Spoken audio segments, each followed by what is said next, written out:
Welcome to 1984, the world without filters. Today a new episode, new topic, and of course a new guest. But before to introduce my guest for today, let me drop you some of keywords of today's podcast. Comedy, politics, and society. What these three words has in common? We will discover it with my guest. Welcome to Igor Mondae. Hi Igor, Hello. How are you?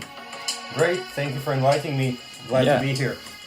So Igor, I don't know how to introduce you, Igor, because we know each other already 6 years. October was going to be like 6 years now. 6 years. We know each other, and I don't know how to introduce you. Shall I introduce you as one of the most talented comedian in Moscow, stand-up comedian in Moscow, or shall I introduce you as my colleague, a professor, university professor? What do you prefer? You can introduce me as the most talented comedian in Moscow, and as your colleague and friend from university. So both works because Okay, you are like Dr. Jekyll and Miss Hyde. Yes, one person in the day, second person in the night, professor in the day, funny guy in the evenings. Yeah, it was very interesting how we met with Igor, because we met at university, like we were introduced to each other with other two funny guys. The most funny was Oguzhan that we greet from Moscow. Hi Oguzhan, how are you? We are waiting you in Moscow. Come back, man, come back. And we start to cooperate together. And then once Igor showed up to me and to Oguzhan and said like, I heard about stand-up comedy in Moscow in this club called Pub, I think, yeah? Pub, yes, I think Bristol, Bristol pub, somewhere close to the Moscow Zoo, yeah? It was there. I don't remember. Yes, I think it was Barrikadная station, yes, close to Moscow. Underground, yeah. So we went there and then... So we turn up our interesting for the show. I think I made stand up twice only, but Igor was very talented. He is very talented. So my first question, Igor, how came up with the interest for stand up? So it was like already something that you had before to come in Moscow, or? Well, I was always interested in stand-up and I liked comedy since my teenage years. I think I watched it on YouTube and on TV and so on. And when I just came to Moscow, I was hoping to find some English comedy because, of course, I couldn't understand any Russian. But I was looking for it and on Facebook and on Kontakte and so on, and I couldn't find anything. And then one day I just saw it on my Facebook feed that one of my friends pressed interested, and I saw the event. And I said, no way that this is possible, that there is like English comedy in Moscow in 2013, I think it was. Yeah, right? It was 2013, right. Or You're 13 right. or 14, I'm not sure. 13, 6 years, so we are in 2019 now, yeah. Yeah, it could be. So I was very surprised and I said, okay, I have to go and see it. But because I was also new in Moscow and didn't know many people, I was thinking, okay, who speaks English and wants to have a good like night out on a Friday? Okay, I'll ask my colleagues. Because, of course, like, to go to an international comedy night, you have to go with international friends. So I asked our friend Oguzhan and of course, you. And we went there, and I think we all enjoyed it. But for me, it was just different because I always wanted to try as well. So after 2 or 3 times going there, the host of the show, I talked to him a bit, and he said, come on, if you think you're funny, if you think you can do it, come and try. So that's what I did. I tried, and I haven't stopped since then. Yeah, I remember that very moment when you say, "Oh, guys, today I will make my stand up." So, and it was like very interesting for us because But that's only what you know. You don't know that I did it before. You did it before without us. So. First time I did it, I didn't tell anyone because I didn't want my colleagues to come and laugh at me. I wanted to come and laugh at me, but not to come and be silent if I'm not funny. So I didn't tell anyone. And then the next time I did it, because first time was, let's say, successful. So the second time I did it, I invited both of you, of course, to come and see me. So the first time was a secret. But I have a question. I wasn't before our experience with comedy very into stand-up comedy, but I see that in Europe is a movement that was is old. Is an old movement. I mean.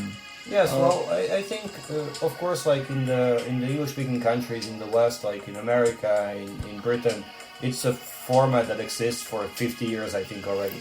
But in Europe, it started, I think, recently, maybe in the 90s and so on. In Russia, even more recently, in the last 5 or 7 years. But this is very specific because we're talking about comedy stand-up in English. So that means that people who speak only their native language cannot come and enjoy it. It has to be or some linguists or some travelers and expats and so on. And that's why I think in Moscow it came a bit later because of maybe some problems with the levels of English and so on. That in many European countries, if you go to Scandinavian countries, everyone speaks fluent English as their second language basically. So of course it came earlier there, it came later to Russia, I think because of the language barrier. So that's the only reason. But let me ask a not politically correct question. So we have this channel in Russia, TNT, where they make is a comedy club, comedy channel, and so on. And they do it in Russian. From my point of view, the quality of jokes is very, very low. What do you think about the quality of stand-up comedy in English or in native, in native language, like Russian in this case? I think the kind of commercial comedy, the things that we can see on TV and so on in Russia, it's very one-dimensional because there are like strict limitations of what you can do and what you can't do, and there is a specific format that you should follow. So if you go to perform at such shows and if you are trying to be involved in such production, you have to follow some specific rules, and they kind of edit and fix your jokes so it works for TV. And that's why in the end almost all TV comedians sound the same and talk about the same things, and it's this kind of, hitting the mass market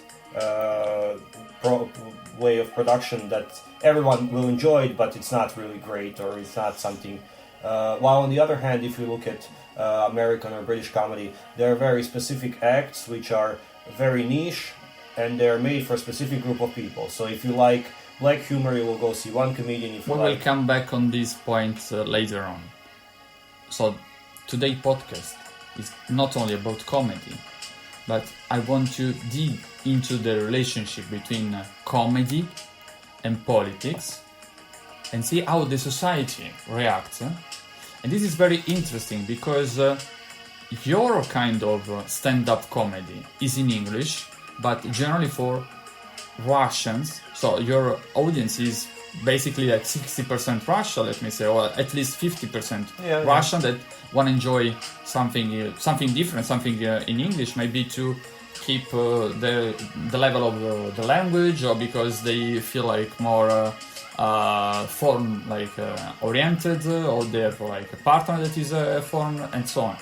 But don't you think that the commercial stand-up that we have in Russia, so TNT or the other channel and so on, is too tight, is too close? The type of jokes are the same, even the comedian more or less are always the same, due to a society problem and political, not control, but restraint, so they do not feel confident because of political situation. Yeah, well, I mean, it's different because our comedy is mostly limited to, 50 people in some small bar in the center of Moscow, while the TV comedy is broadcast to millions of people around, not even just Moscow, but around Russia. So, of course, plus it's this like native language versus foreign language, because when you say some things in a native language, everyone can understand you. For people to understand and appreciate our comedy, they have to be either, as we said, like travelers or foreigners or students, expats or linguists and so on. So it means these people already have a different mindset, more open-minded, and they're ready to hear different things and laugh at different things. But if you're putting something on TV and it's, anyone can just switch it on and see it, yes, there are much greater limitations of what you can do and what you can say because it's broadcast to mass audience. So that's why we have much more freedom and much less censorship and any kind of, like taboos and so on, because it's very condensed and very limited to this, like 50 people in one place during these 2 hours, and it's probably not going to be recorded by anyone. It's probably not going to end up on the internet. It's probably not going to be a big scandal. But I can imagine if some comedian came on TV and started saying something about religion or politics or family, something very controversial, of course they would shut it down immediately and so on. No, of course your content, I remember that at least on Saturday or on Friday, I remember this format that you have hard content, so you can use hard words, not swear of course, but I don't know, talk about sex or make jokes about religion or about specific nationality, so use a very tough satire, let me say. But I want to ask you another thing. You come from the experience in Germany and in other countries across Europe. I don't know if you explored even, I don't think US, but in Europe I remember that you performed. So don't you think that there is a difference in absorbing such kind of content in Russia and in Germany or even in Croatia or in France, whatever in Europe?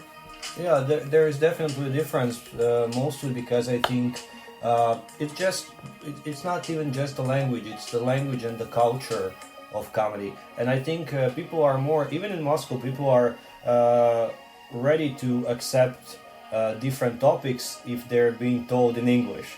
But if they would go to Russian stand-up, they would not be ready to hear about the same topics. So in their language, you want to say that they have some kind of inhibition barrier? Yeah, because people traditionally know what you should talk about and what you shouldn't talk about.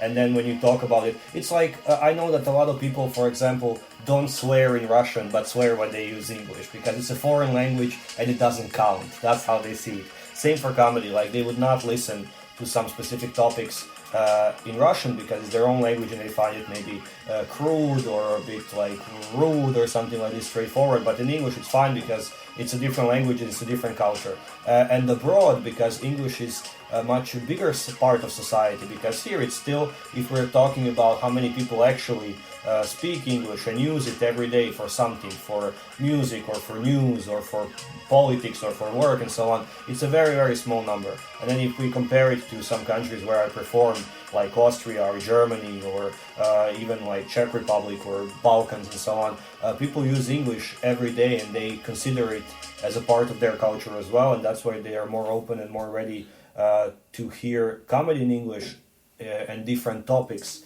in English as well. So I think it's just, plus I think it's culturally different because here traditionally in Moscow, in Russia, there was one system which was very restrictive of what you can say, what you cannot say and so on, while in some Western countries and places you could just, like, there was more freedom, let's call it like that, to express some things, and some movements came very early, like Woodstock and whatnot, and people had more freedom to express themselves. So it's the inhibition, the 68, the so famous 68, broke up the inhibition barrier in the western part, of course. But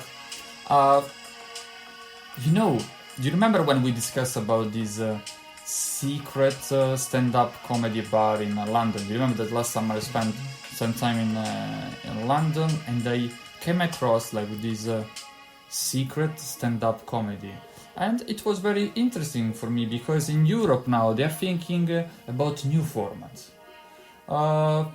Do you see the possibility to change the format in Russia? Let me say, there is a market for something new in Russia, given the type of society that you have. Excluding the expat, I mean, your